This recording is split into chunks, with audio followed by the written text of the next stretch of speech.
मला अडकवण्यासाठी वरून दबाव असल्याचं अनिल देशमुख यांनी गृहमंत्री असताना सांगितले होते। त्यावर मी शरद पवारांना विचारणा केली असता त्यांनी याबाबत कल्पना नसल्याचं सांगितले होते, अशी प्रतिक्रिया ग्रामविकास मंत्री गिरीश महाजन यांनी दिली। मला अडकवण्यासाठी नेमकं कोण खोटं बोलत होते याबाबत तुम्ही दोन्ही नेत्यांना विचारणा करावी, असंही मंत्री गिरीश महाजन यांनी लोकशाही मराठी सोबत बोलताना संवाद साधला। या संदर्भात गिरीश महाजन यांच्याशी संवाद साधला आमचे प्रतिनिधी चेतन ननावरे यांनी। पाहूया।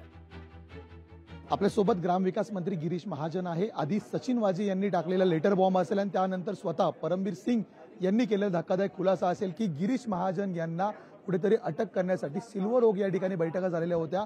नेमकं काय घडलं होतं आता आपण थेट गिरीश महाजन यांच्याशी बोलूया। सर, काय सांगाल?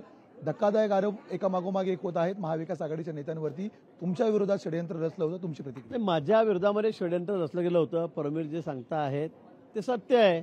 मी त्यावेळेला विधानसभेचं सत्र सुरू असताना एक दोन दिवसाचा कोरोना होता, त्यावेळेला मी अनिल देशमुखांवर खूप चिडलो आणि त्यांना सांगितलं की मी तुमच्यापेक्षा सिनियर आहे, मी मंत्री राहिलेलो आहे आणि तुम्ही माझ्यावर एवढी खोटी केस करायला का लावता? तुम्हाला माहिती आहे, तेवढे मला माहिती आहे ही केस खोटी आहे, पण माझ्यावर खूप प्रेशर आहे।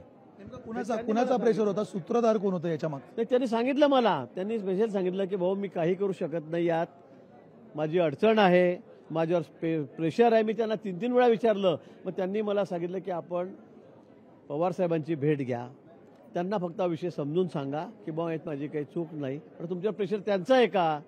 त्यांनी सांगितलं हो, एकनाथ खडसे तिथे जाऊन बसतात, पवार साहेब मला फोन करतात, हे त्यांनीच मला सांगितलं। आणि त्यानंतर 5-6 दिवसांनी मी सिल्वर ओकला पवार साहेबांची भेट घेऊन त्यांच्याकडे सुद्धा गेलो। पहिल्यांदाच मी शरद पवार साहेबांच्या घरी त्या ठिकाणी गेलो आयुष्यात।